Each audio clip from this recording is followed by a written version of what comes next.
श्रीरंग वीर रघुपुंगव वेद मौली गुरुवीडतेन्द्र करुणा परिणाम बोधम शेषाचले सुचिर बोधित छात्र बृंदम शेषाद्रिनाथ गुरुवर्यमहं प्रपद्ये. எல்லாருக்கும் என்னுடைய நமஸ்காரங்கள். இந்த வேதார்த்த சங்கிரகம் கிளாஸ்ல இன்னைக்கு 2வது நாள். நேற்றுக்கு நாம முதல் மங்கள ஸ்லோகம் பார்த்தோம். முதல் மங்கள ஸ்லோகத்திலேயே கூட இன்னும் சில அர்த்தங்கள் சொல்ல வேண்டியிருக்கு. இந்த பதங்கள்லாம் எதற்காக இப்படி பிரயோகம் பண்ணார்? அசேஷ சிதச்சித் வஸ்து சேஷினே அப்படின்னா எந்த விதமான காரணமானது சொல்லப்படுகிறது அப்படின்லாம் கூட பார்க்கலாம். ஆனால் இது உங்களுக்கு பரீட்சைக்காக நடத்தக்கூடிய கிளாஸஸ் அப்படின்றபடினால நான் அடுத்த ஸ்லோகத்துக்கு போறேன். 2வது மங்கள ஸ்லோகம். பரம் பிரம்மைவாக்ஞம் பிரம பரிகதம் சம்சரதி தத்பரோபாத்யாலீடம் விவசமசுபஸ்யாஸ்பதமிதி ஸ்ருதிஞாயாபேதம் ஜகதி விததம் மோகனமிதம் தமோயேனாபாஸ்தம் சகி விஜயதே யாமுன முனிஹி. இந்த ஸ்லோகம் குருவின் உபாசன ரூபமான ஒரு மங்களம்.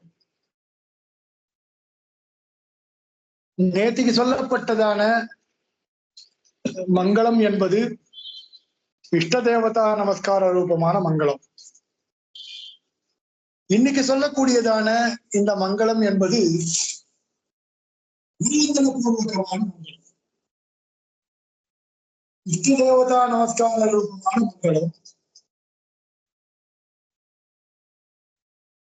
அதுல விஷ்ணுவே நமஹா அப்படின்னு ஒரு மந்திரம் இருந்தது. இது குருவந்தன பூர்வகமான மங்களம். இதுல சகி விஜயதே யாமுன முனிஹி அப்படின்னு இருக்கு.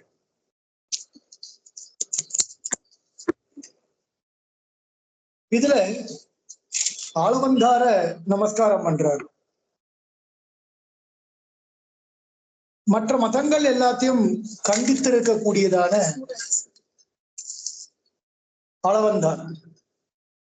ஆளவந்தார் தன்னுடைய கிரந்தங்களின் மூலமாக மற்ற மதங்களுடைய கருத்துக்களை கண்டித்திருக்கிறார். அதுலயும் சித்தித்திரயம் போன்ற கிரந்தங்கள்ல ரொம்ப விஸ்தாரமாக மற்ற மதங்களை கண்டிக்கிறார். அதுல பல மதங்கள் இருக்கு. ஆஸ்திக மதங்கள், நாஸ்திக மதங்கள் அப்படின்னு சொல்லும் பொழுது சாங்கியன், யோகன், நையாயிகன், வைசேஷிகன், பூர்வமீமாம்சாக்காரர், சாருவாக்கன், ஜெயினன், பௌத்தன், பாசுபதன், இந்த மாதிரி பல மதங்கள் இருக்கு. அதுல குறிப்பா அவர் என்ன பண்ணியிருக்கார்?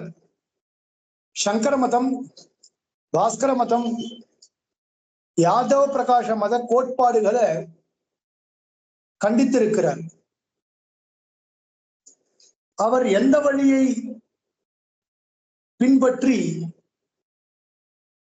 சென்றாரோ அதே வழியில நானும் செல்கிறேன். அதனால அவருக்கு ஜெயம் உண்டாகட்டும் அப்படின்னு சொல்றார் இந்த இடத்துல. இந்த 2வது ஸ்லோகத்துல வேதார்த்த சங்கிரகத்துல சொல்ல போற விஷயங்கள் எல்லாமும் சொல்றார் இந்த இடத்துல. இந்த வேதார்த்த சங்கிரகம் முழுவதுமாக அத்வைதிகளை கண்டிக்கிறா போலதான் இருக்கும். அத்வைதிகள் யார் யாரு? சாங்கராத்வைதிகள், அதாவது ஆதிசங்கர பகவத் பாதாள் மூலமாக வந்த மதம், அதுக்கப்புறம் பாஸ்கர மதம், அதுக்கப்புறம் யாதவ பிரகாச மதம் அப்படின்னு 3 மதங்கள். இந்த ஸ்லோகத்திலேயே அந்த 3 மதங்களுடைய கருத்துக்களையும் சுருங்க சொல்றார். இந்த வேதார்த்த சங்கிரகம் கிரந்தத்துல கூட பாத்தீங்கன்னா ஆரம்பத்தில இருந்து முதல்ல சங்கர மத சங்கிரகா, சங்கர மதத்தினுடைய சங்கிரகமான கருத்துக்களை, சங்கர மதத்தினுடைய கருத்துக்களை சங்கிரகமா தெரிவிப்பார். அதுக்கப்புறம் பாஸ்கர பக்ஷ சங்கேபா, யாதவ பிரகாச மதம் அப்படின்னு இருக்கும். சங்கரனுடைய மதத்தை பற்றி தெரிவித்த பிறகு சங்கர மதத்துடைய கண்டனம் விஸ்தாரமா இருக்கும். அதே மாதிரி பாஸ்கர பட்சத்தை பத்தி சொல்லியிருப்பார். அதன் பிறகு பாஸ்கர மதத்தை கண்டிச்சிருப்பார். அதன் பிறகு யாதவ பிரகாச மதத்தை கண்டிச்சிருப்பார். அப்புறம் யாதவ பிரகாச மதத்தை கண்டித்திருப்பார். இப்படி 3 மதங்களுடைய கருத்துக்களை சுருக்கமாக தெரிவித்து விட்டு கடைசியில அவர்களை கண்டனமும் பண்ணி அதன் பிறகு ஸ்வமத ஸ்தாபனம் பண்ணியிருப்பார். இந்த மதங்கள்ல சொல்லப்பட்ட கருத்துக்கள் எல்லாமே தப்பு அப்படின்னு நிரூபிப்பார். நமக்கெல்லாம் ஒரு சந்தேகம் வரும் இல்லையா? அதான் மதத்தினுடைய கருத்துக்களை சுருக்கமா சொல்லிட்டு அவைகளை கண்டிச்சாச்ச, அதன் பிறகு ஸ்வமத ஸ்தாபனம்னு ஒண்ணு பண்ணணுமா? தன்னுடைய பட்சத்தை ஸ்தாபிக்கணுமா? வேண்டாமே. அப்படின்னா அதுக்கு பேர் விதண்டாவாதம்னு அர்த்தம். வாதம் பண்ணும்போது விதண்டாவாதம் பண்ணக்கூடாது. நீ சொல்றது தப்பு, நீ சொல்றது தப்பு, நீ சொல்றது தப்பு. அவன் உடனே கேட்பான், சரிப்பா நான் சொல்றது தப்பு,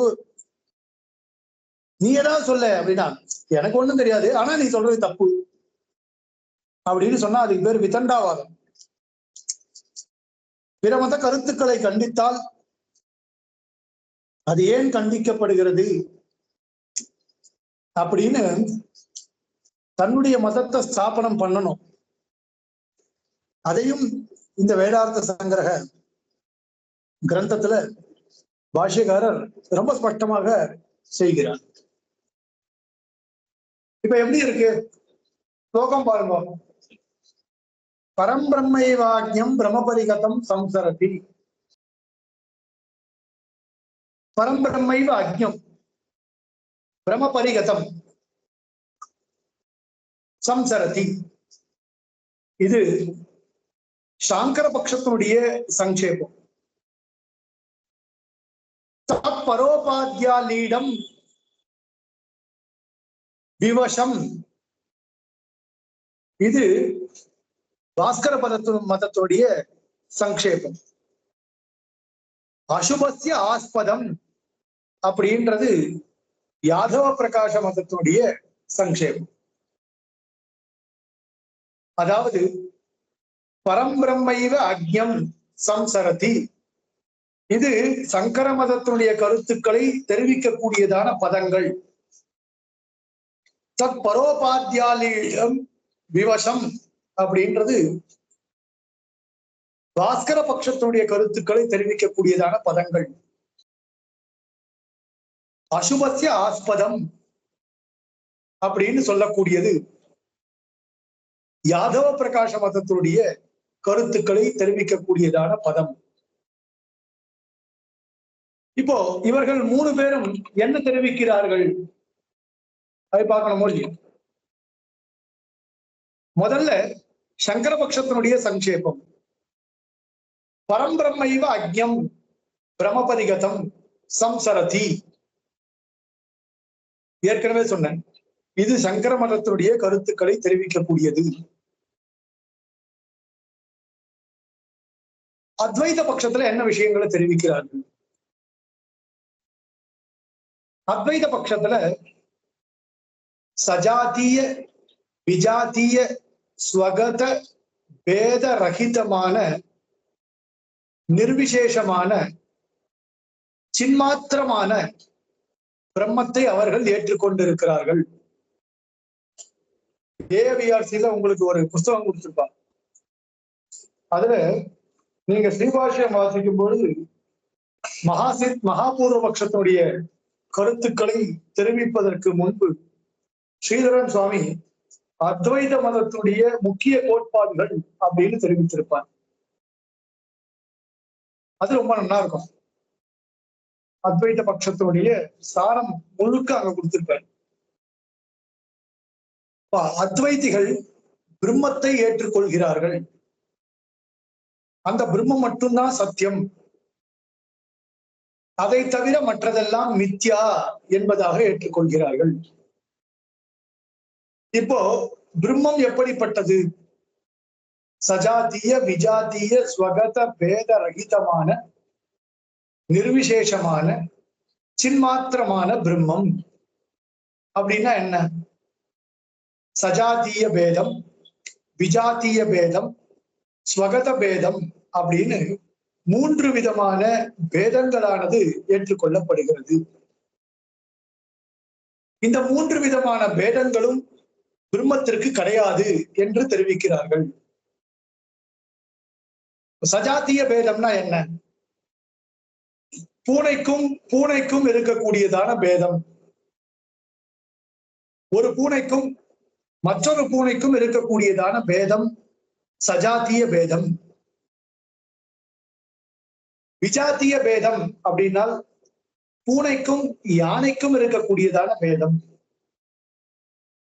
பூனைக்கும் யானைக்கும் ஒரு பேதம் இருக்குமோ இல்லையோ, அது விஜாத்திய பேதம்.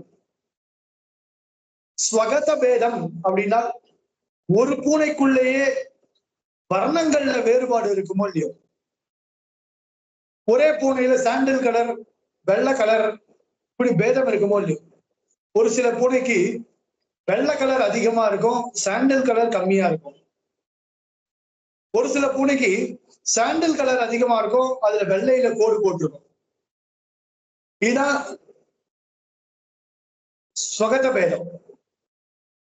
அப்போ சஜாத்திய பேதம், விஜாத்திய பேதம், ஸ்வகத பேதம் அப்படின்னு லோகத்துல இருக்கு. இந்த 3 விதமான பேதங்களும் இல்லாதவர் யாருன்னா பரபிரம்மம். பரபிரம்மத்திற்கு இந்த 3 விதமான பேதங்களும் கிடையாது. இந்த 3 விதமான பேதங்களும் கிடையாது அப்படின்னா பிரம்மம், ஏன்னா ஒரு பிரம்மம் தான். ஒரு பிரம்மம் இருந்தால் இப்போ சஜாத்திய பேதம் அப்படின்னு சொல்லலாம். இப்போ நான் ஒரு ஸ்ரீகாந்த், இங்க 2 ஸ்ரீகாந்த் இருக்கிறார்கள் அப்படின்னா அந்த ஸ்ரீகாந்துக்கும் இந்த ஸ்ரீகாந்துக்கும் இருக்கக்கூடியதான பேதம் அப்படின்னு சொல்லலாம். 2 பிரம்மம் இல்லையே, அப்ப சஜாத்திய பேதம் கிடையாது. இப்போ பிரம்மம் மட்டும்தான் சத்தியம், மற்றவைகள் எல்லாமே பொய். பிரம்மத்தை தவிர்த்து மற்றவைகள் எல்லாமே பொய். இப்போ பிரம்மம் மட்டும்தான் சத்தியம், பிரம்மம் மட்டும்தான் இருக்கு. பிரம்மத்தை தவிர்த்து வேறொரு பொருள்கள் இல்லை, வேற எந்த வஸ்துக்களுமே இல்லை. இருந்தாதான விஜாத்திய பேதம் ஏற்படும். யானைக்கும் பூனைக்கும் பேதம்னு சொன்னேன். பூனையை காட்டிலும் யானை என்று ஒரு மிகப்பெரிய ஒரு விலங்கு இருந்தால் தானே விஜாத்திய பேதம் ஏற்படும். ஆனா இங்கதான் பிரம்மத்தை தவிர்த்து மற்ற பொருட்கள் அப்படின்றதே கிடையாது. அப்ப பிரம்மத்தை தவிர்த்து மற்ற பொருட்கள் எதுவுமே கிடையாது அப்படின்னால் விஜாத்திய பேதம் எங்கேருந்து வரும்? பிரம்மன் தான் தன்னை தான் பார்க்காது. ஸ்வகத நானாத்வம் பஷ்யதி அப்படின்னு ஒரு ஸ்ருதி வாக்கியம் பின்னாடி சொல்லுவார். தன்னையும் தன்னை தவிர்த்து இருக்கக்கூடியதான மற்ற பொருட்களையும் அவித்யின் காரணமாக இந்த பிரம்மமானது பார்க்கின்றது. அப்ப அவித்தியை ஏற்பட்டாதானே பார்க்கும். அதுக்கு முன்னாடி ஸ்வகத பேதமும் கிடையாது. இந்த கை கருப்பா இருக்கு, இந்த கை வெள்ளையா இருக்கு அப்படின்லாம் பிரம்மம் பார்த்து கொள்ளாது. அப்போ சஜாத்திய பேதம், விஜாத்திய பேதம், ஸ்வகத பேதம் என்ற 3 பேதங்களும் பிரம்மத்திற்கு கிடையாது. நிர்விசேஷம், எந்த விதமான விசேஷங்களும் கிடையாது. இப்ப விசிஷ்டாத்வைத வேதாந்த சாஸ்திரத்துல எப்படி சொல்றா? பிரம்மம் என்பது சகல கல்யாண குணங்களுடன் பொருந்தியது. ஞானம், சக்தி, பலம், ஐஸ்வர்யம், வீரியம், தேஜஸ், சௌசீல்யம், வாத்சல்யம், காருண்யம், மார்தவம், இது போன்ற எண்ணற்றதான கல்யாண குணங்களுக்கு இருப்பிடமாக இருக்கக்கூடியவன் பரமாத்மா. இது நம்ம வேதாந்த சாஸ்திரம். ஆனால் அவர்கள் இது பாரமார்த்திக திசையில இது எதுவுமே கிடையாது என்பதாக அவர்கள் தெரிவிக்கிறார்கள். நிர்குணமான பிரம்மம். ஆனால் ஞானம் மட்டும் இருக்கக்கூடியதான பிரம்மம். பிரம்மத்துக்கு ஞானம் மட்டும் உண்டு. அப்போ இப்படிப்பட்டதான அந்த பிரம்மம் மட்டும்தான் உண்மை. பிரம்ம சத்தியம், ஜெகன் மித்யா. பிரம்மம் மட்டும்தான் சத்தியம்.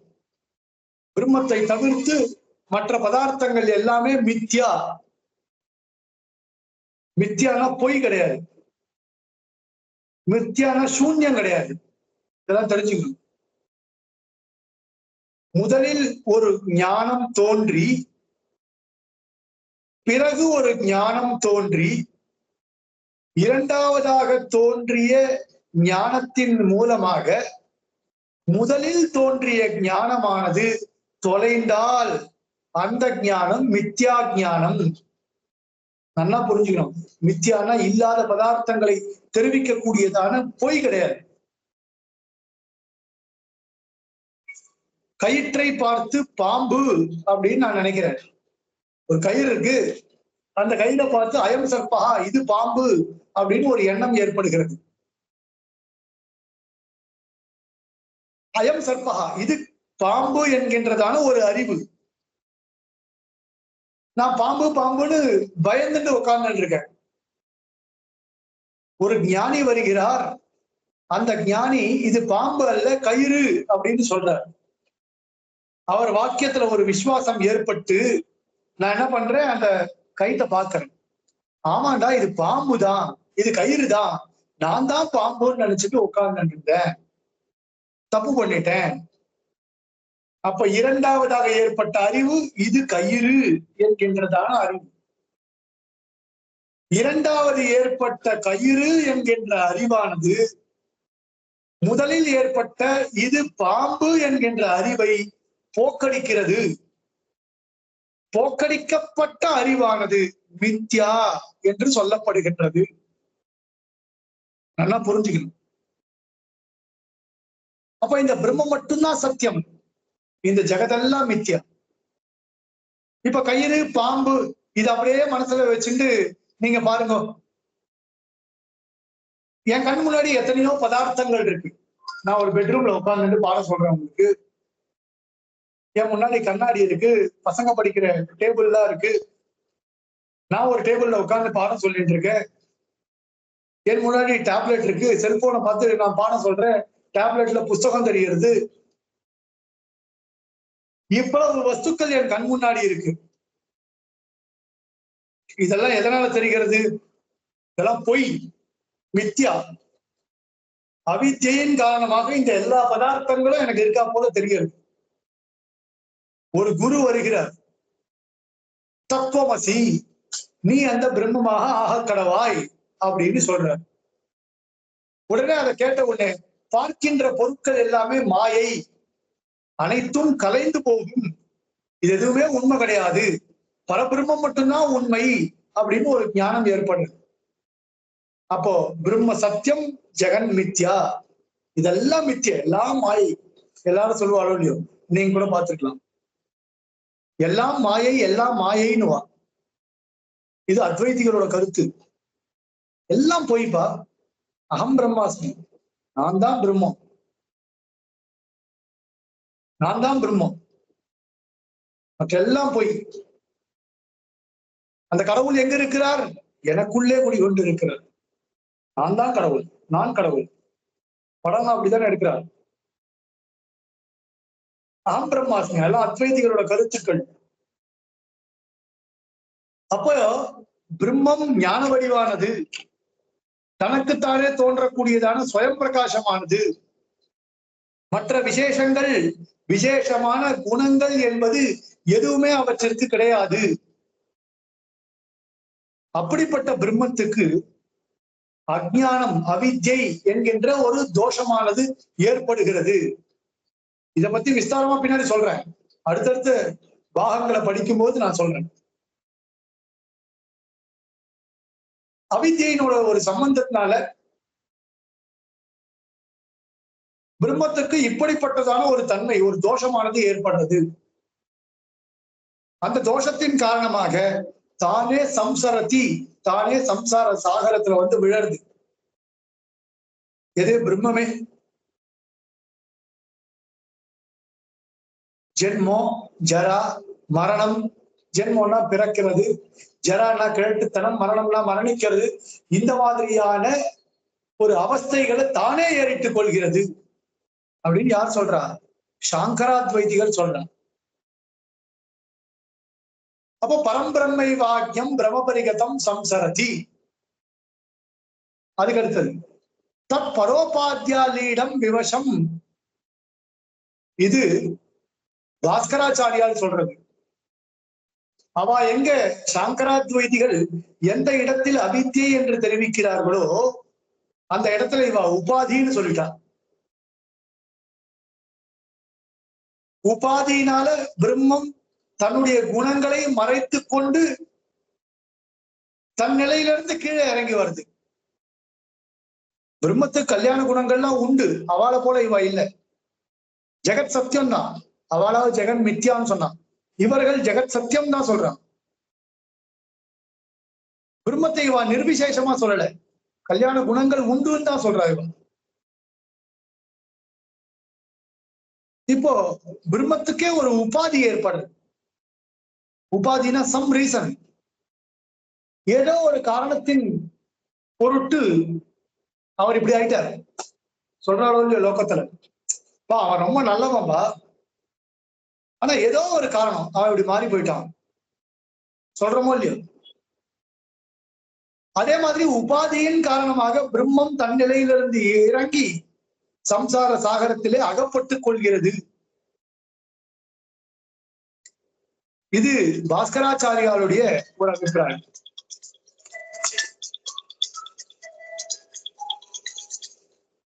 அதன் பிறகு யாதவ பிரகாசன் அசுபத்திய ஆஸ்பதம் அப்படின்னு சொன்ன.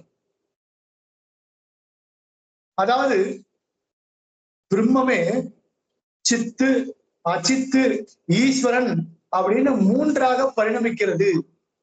ஒரு பிரம்மம் தான், அது மூணா பரிணமிக்கிறது. பேதம் அபேதம் இரண்டையும் ஒத்துக்கிறாங்க.